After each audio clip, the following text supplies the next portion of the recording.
On va commencer. Donc je me présente vite fait. Donc je m'appelle François Beaufort et je travaille maintenant depuis 6 mois pour Google en tant qu'évangéliste Chromium.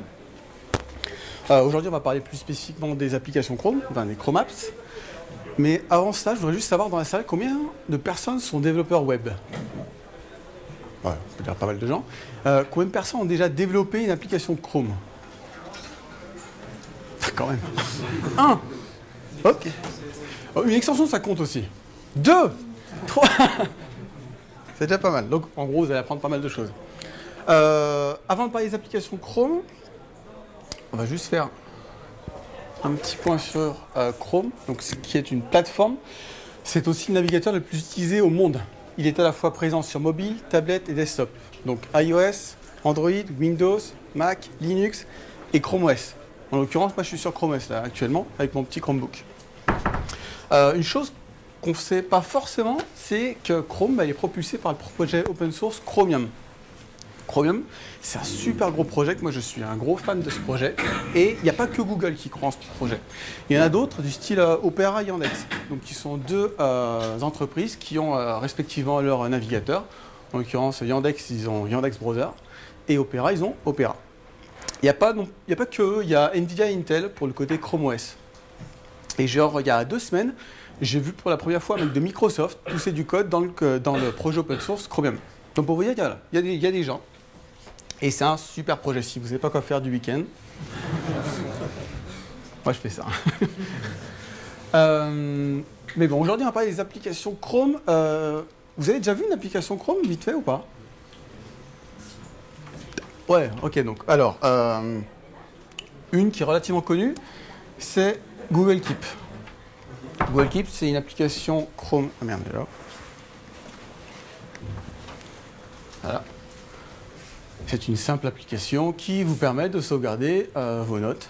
Et donc, en l'occurrence, il y a Internet, mais si j'ai pas Internet, elles sont sauvegardées offline proprement. Une autre. Celle-là, c'est Pixel Art Touch-Up.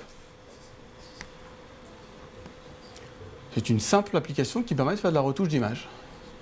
Donc là, j'ai une super image. C'est ma tante qui me l'a envoyée hier. Et en fait, ça, c'est moi. Ça, c'est ma grand-mère quand j'étais petit. Ça, c'est mon frère. Ça, c'est ma soeur. Donc, ça me permet de faire de la retouche très simple en utilisant cette application. Une autre qui est plus connue, moi, perso, je ne connaissais pas avant qu'on me la dise, hein, mais apparemment, elle est super connue, c'est 500px. C'est une application qui permet de voir des jolies images. Donc ça, c'est une application Chrome.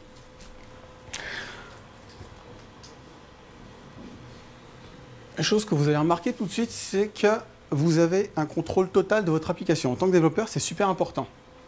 Vous avez une API, en l'occurrence qui s'appelle Chrome.app.window, qui est super puissante. Elle vous permet de faire n'importe quoi. Donc de positionner une fenêtre où vous le voulez.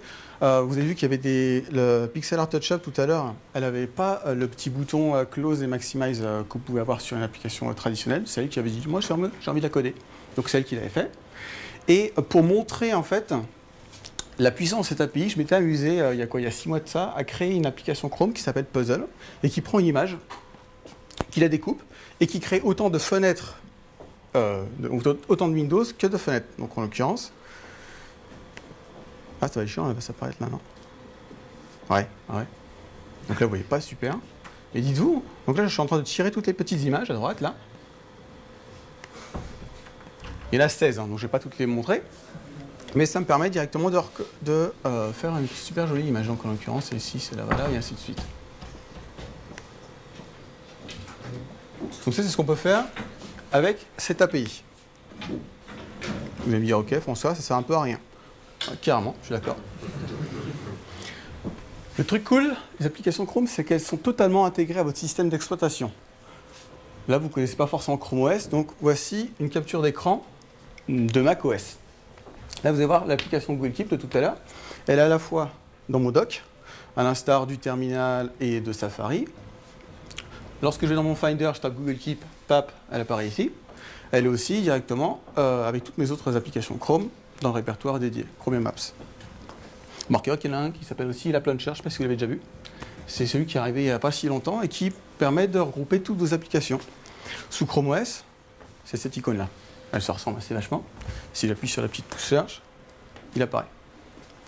Et si je cherche Keep, je le trouve directement ici. Donc ça, c'est ce que j'ai sous Chrome OS. Mais sous Mac, aucune façon de différencier une application Chrome d'une application dite native. La même chose sous Ubuntu. Je tape Google Keep dans mon App Launcher, là-haut. Et je trouve bien Google Keep en tant qu'application. Et pareil, en l'occurrence, ici, je l'ai directement sous Chrome.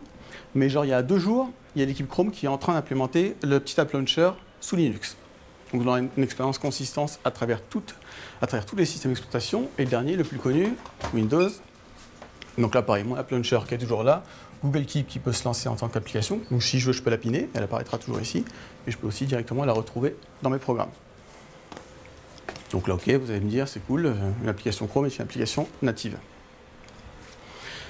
Le truc qui est super cool avec les applications Chrome, c'est qu'elles sont écrites avec des techno web. HTML5, CSS3, JS. Donc en gros, si vous êtes développeur web, je ne vous demande pas de réapprendre un nouveau langage pour créer une application Chrome. Vous pouvez déjà utiliser tout ce que vous connaissez. Et en plus, ce n'est pas des techno web il y a 15 ans, genre les techno web d'aujourd'hui. Voire même de demain, parce que Chrome, c'est quand même un des navigateurs qui pousse pour toutes sortes de nouvelles API tous les jours. Donc ça, c'est super sympa. Une application Chrome, c'est aussi le choix de votre framework MVC. Donc vous pouvez utiliser Sencha, Kendo, Angular. Vous n'êtes même pas obligé d'en utiliser un, si vous avez. Moi, perso, j'en utilise pas. Pour faire une petite application ridicule, là, j'en ai pas utilisé un, il n'y a pas besoin. Mais donc vous pouvez utiliser votre framework MVC et surtout le live editing des DevTools. Tout à l'heure, j'avais balancé, c'était quoi? Donc là, une autre application Chrome. Et celle-ci, c'est un simple éditeur de texte. Salut! C'est cool. Maintenant, si je veux la débugger en live, en l'occurrence, celle-ci, c'est une application que je débug actuellement. Je me fais un petit clic droit. Non, je peux pas.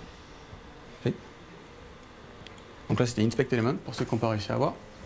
Et là, j'ai mes DevTools, ceux que vous connaissez directement, sous Chrome. Je peux débugger. Donc je vais prendre une petite sèche. New. Allez, on va le renommer. Et voilà, maintenant j'ai Boubou. Je peux sauvegarder directement ça avec les DevTools. Les DevTools, c'est un talk complet. Si vraiment vous n'êtes pas familier avec, je vous conseille de googler Paul Irish sur YouTube et vous regardez les DevTools. Il en fait des super talks et vous apprendrez plein de choses. Et pas seulement sur les applications Chrome, juste sur comment débugger votre site web.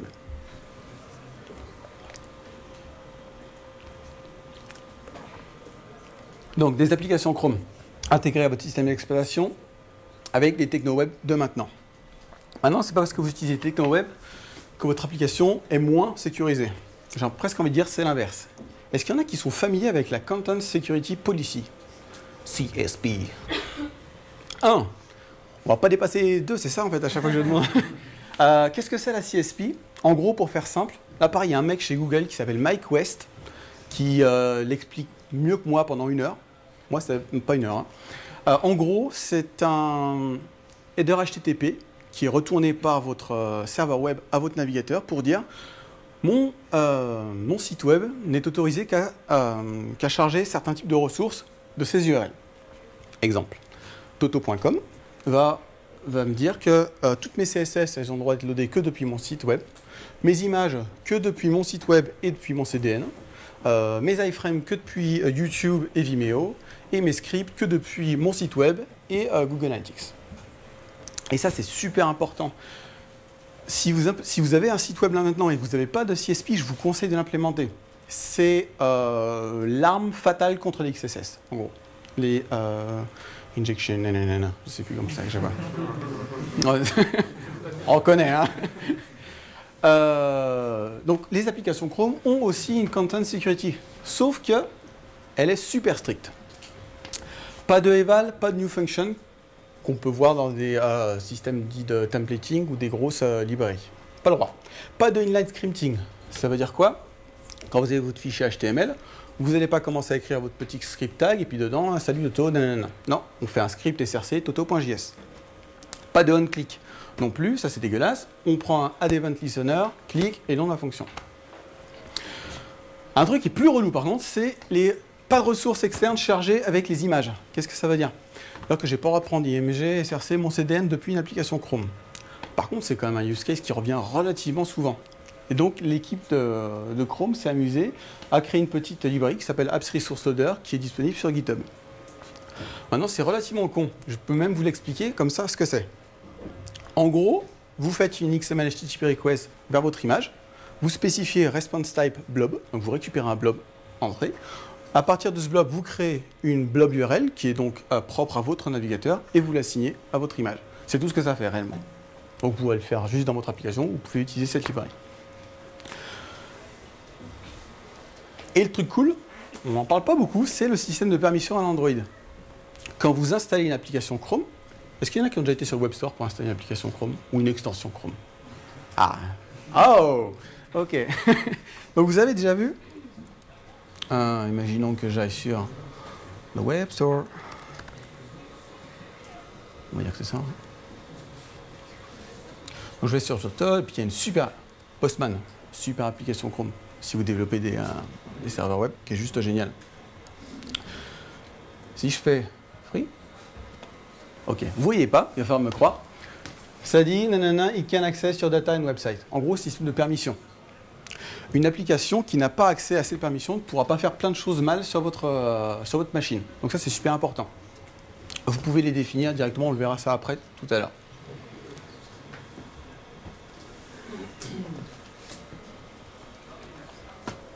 Oh. Vous allez me dire, pour faire une application Chrome, ça veut dire qu'il faut toujours être en ligne, mais bon, si je n'ai pas Internet, comment je fais? Ce qu'il faut savoir, c'est quand vous installez une application Chrome, en gros, c'est quoi une application Chrome? C'est un zip avec tous vos assets à l'intérieur. Vos fichiers HTML, CSS, JS, mais aussi vos fontes, vos images, vos SVG, n'importe quoi. Tout ce que vous voulez mettre à l'intérieur. Vous la téléchargez, vous l'installez, et ensuite, vous allez faire caca, vous revenez, et vous avez perdu Internet. Donc vous allez lancer votre application. C'est au navigateur en fait, de fournir une expérience optimale à l'utilisateur.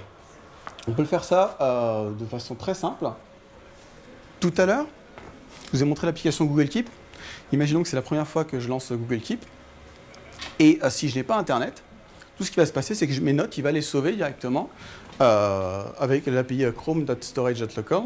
Et je prends un petit objet JavaScript, en l'occurrence la level, et c'est sauvé. Une ligne et j'ai sauvegardé cet objet. La différence entre storage.local et le local storage classique du HTML5, je crois qu'il y a deux différences majeures. La première, c'est que c'est une fonction asynchrone, et ça c'est super cool. Et si vous spécifiez la permission storage, vous n'êtes pas limité à, je crois que c'est entre 10 et 20, ça dépend des navigateurs. Maintenant, si je suis un peu intelligent, quand je récupère Internet, bah, ça serait bien que je sauvegarde mes notes. Ça, vous pouvez le faire directement avec, puisqu'on peut utiliser des API web classiques, HTML5, on peut récupérer l'event online, et donc faire tout ce qu'on a besoin de faire à ce moment-là. Donc ça, c'est super important, le fait que ça fonctionne offline par défaut. Moi, j'utilise pas mal d'applications Chrome quand je suis dans le train et que j'ai pas Internet, et ça marche très très bien.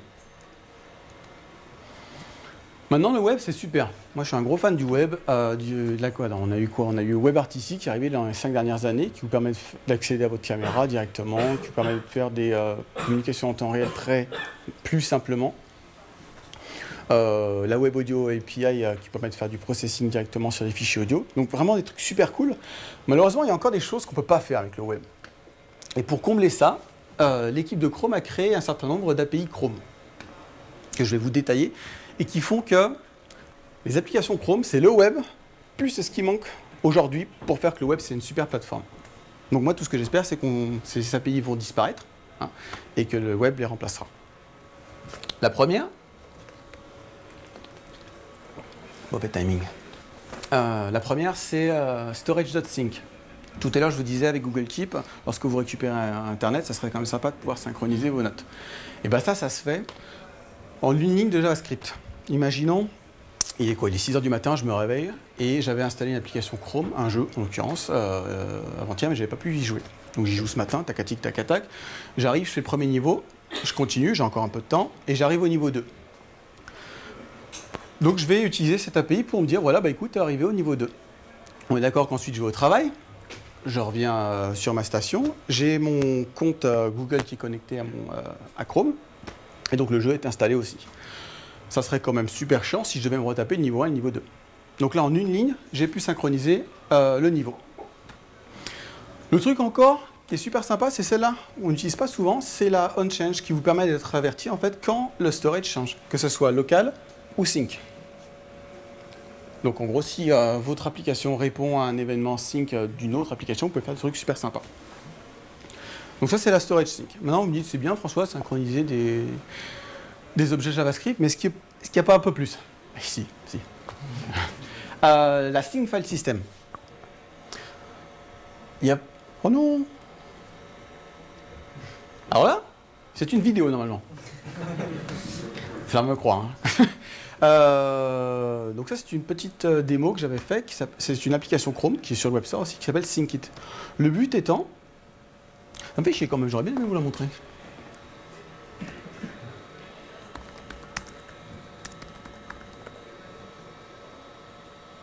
La magie du web.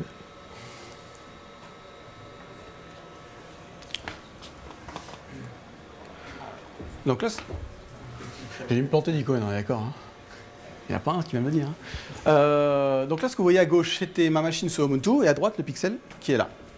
J'ai donc l'application qui est connectée sur mon profil Google. Et donc là, à gauche, je balance un fichier. Boum. Qu'est-ce qui se passe? Il l'upload. Donc ça, c'est 2 lignes. Hein. À droite, je le récupère et je le retélécharge. 2 lignes. 4 lignes au total. Ça marche sur n'importe quel type de fichier. Donc des images. En l'occurrence, j'avais pris un fichier audio. Donc là, avec le script audio HTML5, avec le tag audio HTML5, je peux directement la lire. Ça marche aussi pour les vidéos, évidemment, et pour n'importe quel type de fichier. Ce qu'il faut savoir, c'est que cette API, pour l'instant, requiert un compte Google, puisqu'elle utilise Google Drive comme backend. Ce que j'espère, c'est qu'il y a d'autres entreprises spécialisées dans le storage qui vont se dire ah, ça pourrait être sympa si on pouvait utiliser cette API. Donc vous ne seriez pas obligé d'utiliser Google Drive. C'est bien, mais c'est limité. On va fermer cette petite vidéo. Sympathique, force. Une autre. Imaginons que vous vouliez faire une super application de gestion de vos fichiers multimédia sur votre machine. En une ligne, c'est 2 parce que je l'ai coupé, mais c'est une ligne, ça vous permet de récupérer tous les file systems, donc les file systems HTML5, qui contiennent donc des fichiers audio, vidéo et des images. En général, par défaut, il va regarder sur les pictures, nanana. Je sais plus ce que c'est. Il n'y en a aucun qui va m'aider. Hein. Pictures, vidéo, et quoi? Et images? Et movie, voilà. Donc ça va récupérer cela. Maintenant, ce qui est cool aussi, c'est qu'il va aussi lire directement sur Picasa, iTunes, iPhoto. Parce qu'on sait qu'en général, vous les mettez un peu partout. Donc, il va directement récupérer ces fichiers. Là, le code là, ce que vous voyez, c'est du code JavaScript qui vous permet directement d'aller lire l'arborescence de vos fichiers. Donc, en l'occurrence, l'application 500px que je vais vous montrer tout à l'heure peut vous permettre directement d'afficher toutes les images en local. Donc, si vous voulez devenir le prochain Picasa en application Chrome, c'est maintenant. Il n'y a pas grand monde qui l'utilise. La seule, je crois, c'est pour l'instant, c'est l'application Google+, qui est super d'ailleurs. Ah, ça, elle est cool. L'API Bluetooth. Ah, ce coup-ci, elle marche la vidéo. Je suis pas un gros fan du Bluetooth en général, mais là, je devais en parler. Qui est-ce qui connaît Sphero? Moi, j'ai découvert justement à cause de ça. En gros, c'est une petite boule que vous pouvez contrôler via votre application iOS ou Android par Bluetooth. Et donc, voilà, vous pouvez changer la couleur, nanani, nanana. C'est rigolo. Et puis il y a un mec qui s'appelle Gerwin Sturm, c'est un tout petit Autrichien avec une barbe super sympa, qui s'est dit si j'utilisais l'API Bluetooth de Chrome pour contrôler ma Sphero. Et donc il le partage, et donc je ne vais pas vous montrer le code, c'est pas super intéressant, mais juste pour vous dire que c'est possible. Donc moi je suis sympa, +1, et genre 2 ans après, le mec il revient, il fait j'ai fait autre chose. Et là pour le coup c'était rigolo. Ce qu'il s'est amusé à faire, donc c'est une application Chrome dans laquelle il drag and drop un fichier audio et en utilisant la Web Audio API HTML5, il va donc processer le fichier audio et sa petite sphéro va commencer à bouger, à changer de couleur et ainsi de suite. Donc voilà le genre de conneries qu'on peut faire avec, avec l'API Bluetooth.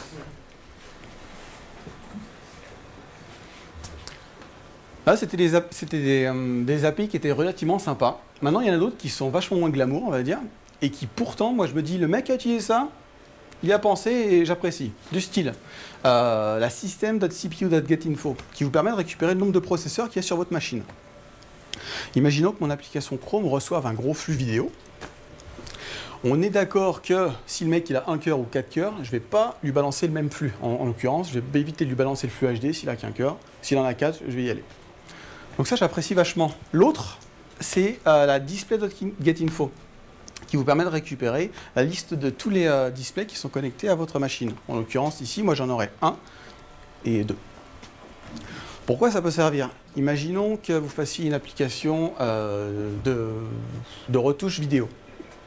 On est d'accord que mon écran primaire, je préfère qu'il y ait le dashboard sur celui-ci, et sur l'écran secondaire, peut-être la visualisation ou le rendu de ma vidéo. Donc ça, c'est le genre de truc qu'on peut faire tout simplement avec une ligne, positionner les fenêtres comme je vous l'ai montré tout à l'heure.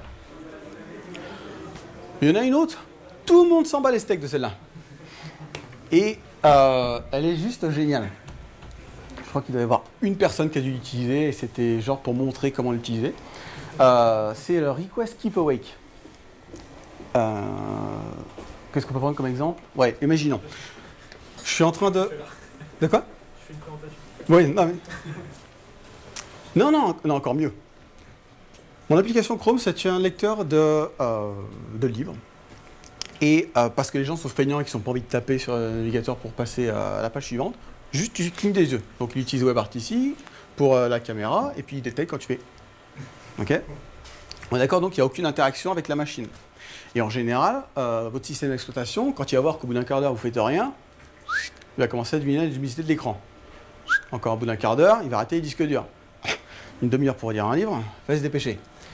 Cette API vous permet directement, en l'occurrence si je l'appelle avec display, de lui demander de... donc en gros, elle va overrider les settings par défaut de votre système d'exploitation. En l'occurrence, ça va dire, écoute, moi, tu me laisses l'écran toujours à fond, en tout cas, ce que le mec avait défini, et tu me laisses les disques durs toujours allumés. Vous pouvez l'appeler aussi seulement avec système, dans ce cas-là, il est autorisé à réduire la luminosité, mais les disques durs doivent toujours rester en vie. Donc ça, c'était pour les API un peu chiantes. Il y en a une autre qui est cool aussi. Tout le monde connaît le Parotter Drone? Ouais, ok. Là, c'était genre l'année dernière.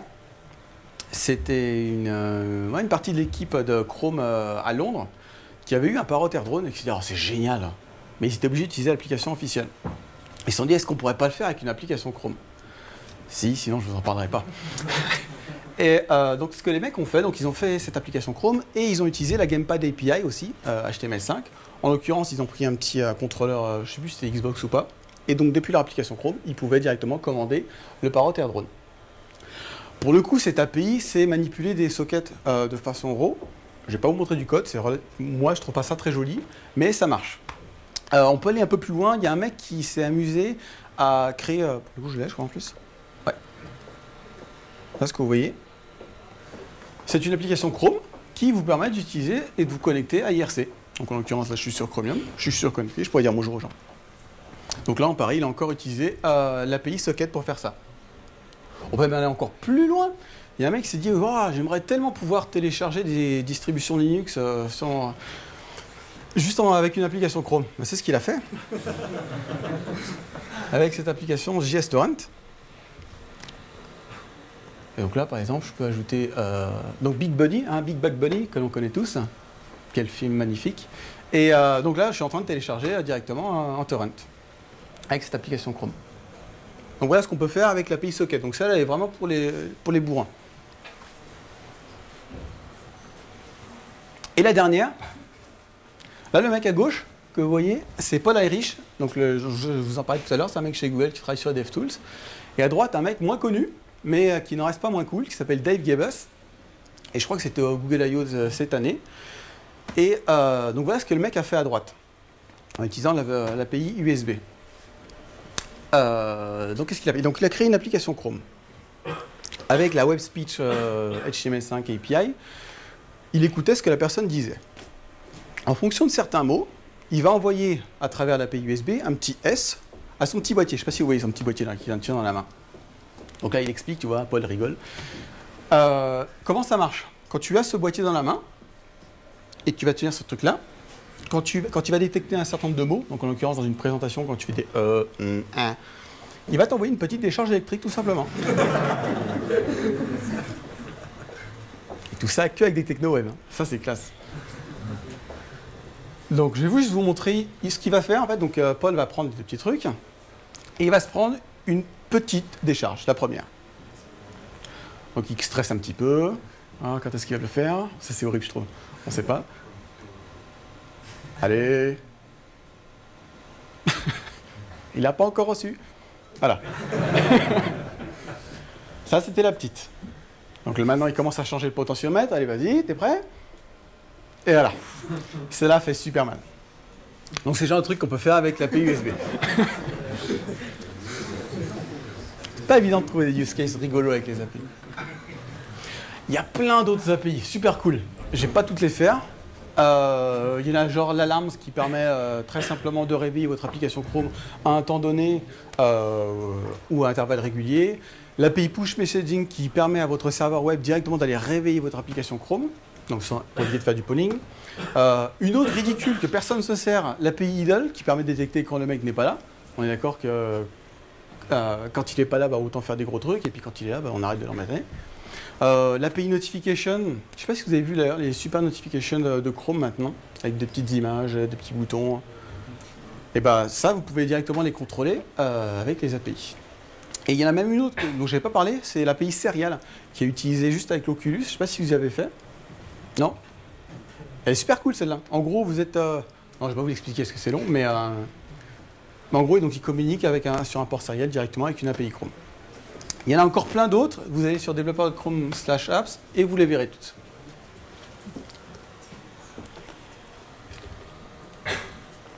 Bon, maintenant, vous avez créé votre application. Vous l'avez partagée à vos parents, à vos amis. Tout le monde vous dit que c'est génial, vous êtes content. Comment faire pour en avoir un peu plus d'utilisateurs? Une solution, c'est le Web Store, qui est le site web par Google qui vous permet d'accueillir toutes vos extensions, vos thèmes et les applications Chrome. Un avantage, c'est la mise à jour automatique. Ce qu'il faut savoir, c'est que toutes les 2-3 heures, je ne sais plus exactement combien c'est, Chrome vérifie s'il y a une mise à jour disponible pour toutes les extensions qui sont installées. Et il les mis à jour automatiquement. Si, non, Web Store, c'est pas pour moi, vous pouvez spécifier dans votre manifeste une update URL. Et en gros, Chrome ira directement regarder sur vos serveurs s'il y a une mise à jour pour votre application. L'autre truc cool, si vous passez par le Web Store, c'est l'installation transparente depuis votre site. Alors, imaginons que j'aille... Vous connaissez Pocket? C'est une application, enfin c'est un site web, c'est plein de choses, Pocket. Mais en l'occurrence, c'est une extension, donc pareil. Le gros bouton là, que vous voyez, Install, si je clique dessus, ça me lance une fenêtre native à Chrome qui me demande d'installer. Pourquoi? Parce que cette application Pocket, elle est aussi sur le Web Store. Donc depuis mon site web, je peux directement demander aux gens d'installer mon extension. Si je clique sur Add, je l'installe directement. C'est cool, mais il faut aller sur le site web. Ça serait quand même sympa si depuis directement mon App Launcher, que je vous ai montré là en bas à gauche, je pouvais taper Pocket correctement, faire un Add, ajouter, et hop, Pocket dans la poche.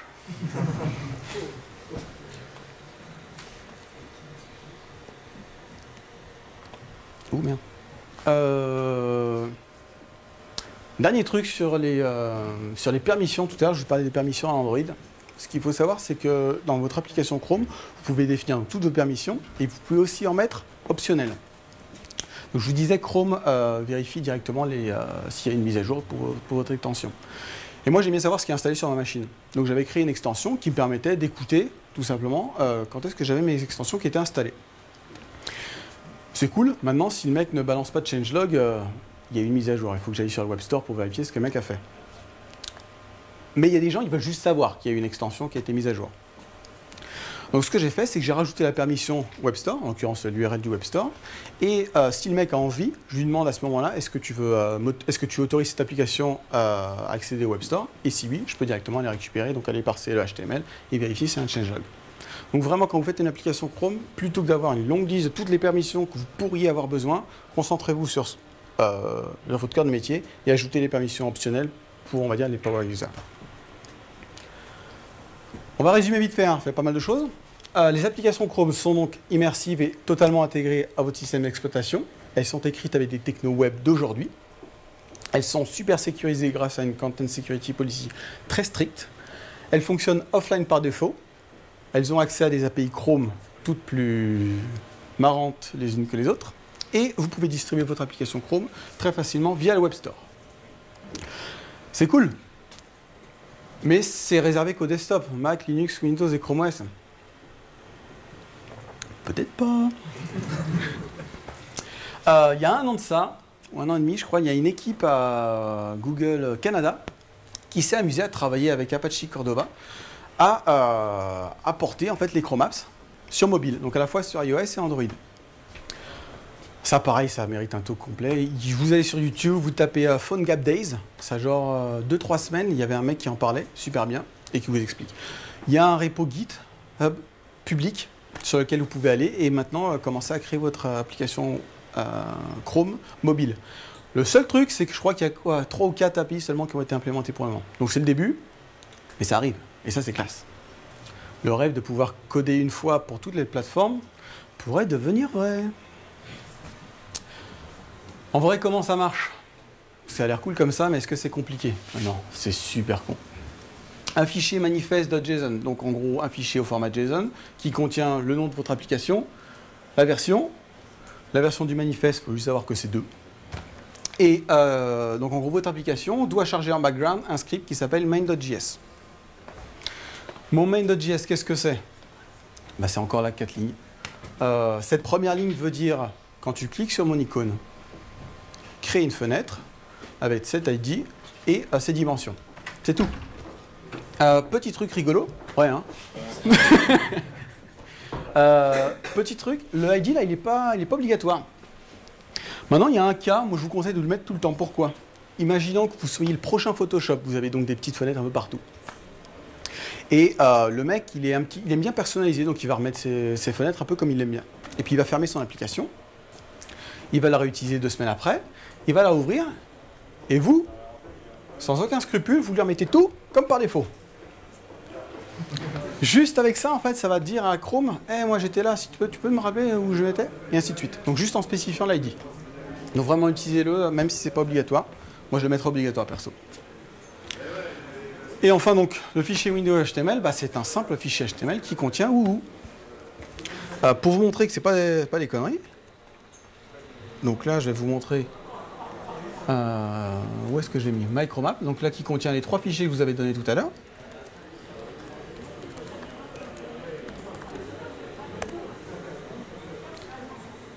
Macromap est là, mais pour vous montrer vraiment tout le workflow. Donc là, j'ai mis 3 fichiers dans un répertoire. Je vais cliquer sur Load Unpacked Extension. Ce qu'il faut savoir, c'est que ce bouton, il est que lorsque vous avez activé le Developer Mode. Pour ceux qui l'ont déjà fait. Vous cliquez là-dessus, vous sélectionnez votre répertoire qui contient les 3 petits fichiers. Et voilà, j'ai installé une application Chrome. Je clique sur le petit bouton Launch. Salut! Et là, donc là en l'occurrence c'est sur mon autre écran, j'ai une fenêtre avec un petit Woohoo dedans. 3 fichiers et j'ai quelque chose qui marche sur toutes les plateformes. Pas besoin de le compiler, rien du tout.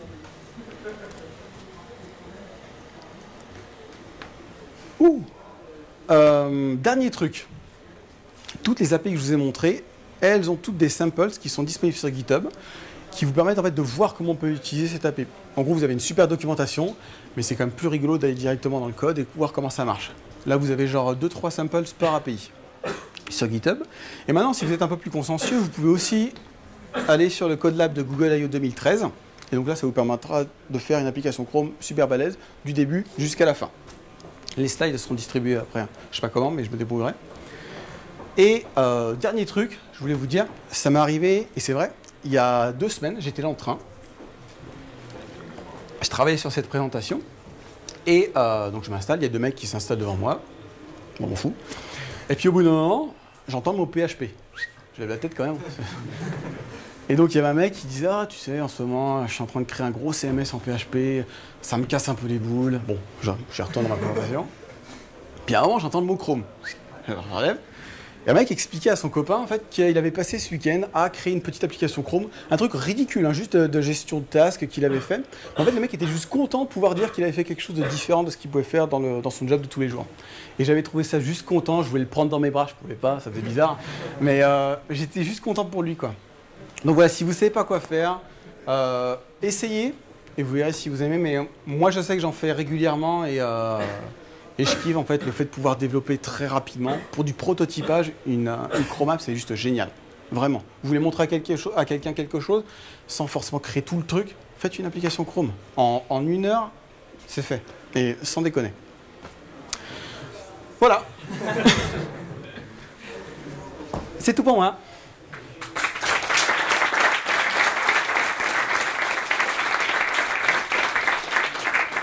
Si vous avez des questions, c'est maintenant. Est-ce que je peux embarquer une WebView en gros dans une Chrome Apps? Ouais, alors je vous dis qu'il y a plein d'API en fait. Il y a l'API WebView, donc en l'occurrence, là ce que j'aurais pu faire plutôt que donc dans mon fichier dans mon fichier window.html, j'aurais pu prendre un tag WebView, lui indiquer src Google, et puis j'aurais pu afficher directement Google à l'intérieur. Ouais. Tu n'as pas du tout parlé des applications NACL? Non. Parce qu'il y a trop de choses à dire, mais elles sont supportées aussi par les applications complètes. Ouais. Est-ce que les limitations du NACL qui étaient disponibles, c'est-à-dire pas pouvoir accéder aux exceptions hardware et pas pouvoir lancer le sous-process, sont toujours vraies? Ah, ça, j'en sais rien du tout par contre. Est-ce que tu as essayé Portable Native Client ou pas du tout? Ouais, nous on avait regardé, mais à l'époque il y avait les limitations, donc on avait laissé tomber. D'accord. C'était quand tu dis à l'époque? On en parle très peu, donc on se demande s'il y a une vraie activité. Alors il y a une vraie activité pour le coup. Tu vas sur gonacle.com, gonacl.com, et tu as toute l'activité. Ils sont vraiment, pour le coup, ils sont tous dessus en ce moment. Ils sont en train de créer plein de samples pour que les gens comprennent comment ça marche. En gros, pour ceux qui ne connaissent pas, Native Client, c'est pouvoir exécuter du code natif, C++, sur le web. Et c'est un projet open source, donc si pour l'instant ça marche sous Chrome, mais si Firefox ou d'autres décident de l'implémenter, c'est, je ne vais pas dire facile, mais c'est faisable. Donc non, je ne sais pas pour le coup, je peux demander aux gens, et donc ce que je vais faire, c'est que je vais utiliser mon application Google Keep. Ah mais vous rigolez, mais en fait je vais vraiment le faire. Hein. Donc je vais... Donc la question c'était est-ce que les limitations qui étaient présentes sur la gestion des exceptions. La gestion des exceptions. Et la création de sous-process était toujours au bout du jour ou c'était... Si tu veux bien voir après avec ton adresse mail comme ça, je leur demanderai. J'ai une deuxième question, ouais. C'est par rapport à Blink, on n'a pas du tout parlé de Blink. Qui en fait, alors est-ce que c'est un fork par rapport à Chrome ou est-ce que c'est... Alors, non, alors... Comment ça va marcher? Alors Blink, c'est un fork de WebKit à la base. Et qui est en fait intégré dans Chrome. Donc intégré dans Chromium. Le projet open source Chromium, il y a plein. Il y a Chromium, à l'intérieur, il y a Blink, mais il y en a d'autres du style V8, il y a NACL, il y en a plein. Et en fait, Blink, c'est juste le moteur de rendu de Chromium. Donc ça ne changera rien par rapport à ce qui a été écrit? Ah non, rien du tout. Allez, une dernière.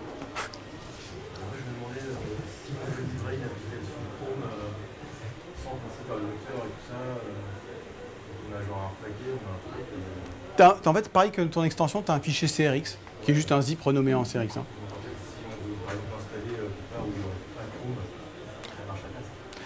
Non. Alors, ce qu'il faut savoir, donc en effet, ça fonctionne que sur le runtime Chrome. Je dis runtime, pourquoi? Parce que ce qui serait super sympa, c'est que tu puisses installer une application et qu'en même temps, le runtime Chrome soit téléchargé vite fait sur le côté. Pour l'instant, ça y est pas. Je ne sais pas s'ils le feront. Moi, j'aimerais bien. Mais ouais, non, pour le moment, tu es quand même déjà obligé d'avoir le navigateur Chrome installé. Navigateur. Uniframe Chrome dans IE, c'est possible? Uniframe Chrome dans IE, c'était le projet Chrome Frame qui a été abandonné. Il y a un web runtime Chrome qui a été mis. faut pas qu'il me blinde quand il a été mis en open source, il y a un droit. Ah ouais? Crossword. Il a été mis en ligne par un tel. D'accord, ah, je savais pas. Il y a qu'à chercher Crossword. Ouais, je regarderai. Bon, écoute, merci. Alors, on voyait que pour bientôt ça allait être iOS en Android qui allait arriver. Et justement, si on a déjà une appli sur PhoneGap, ça doit être relativement facile de la passer sous. Ah, c'est super con. Ah, vraiment, c'est qu'un script à lancer et tu peux directement générer à partir de ton application Chrome classique ton APK ou je sais plus comment ça s'appelle pour iOS. Et si tu as ton application PhoneGap, je suppute que ça va être relativement sympa de se plugger sur les API Chrome, quoi.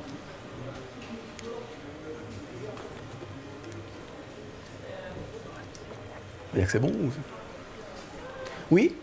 Non, je déconne. Bon, moi c'est bon. Merci beaucoup.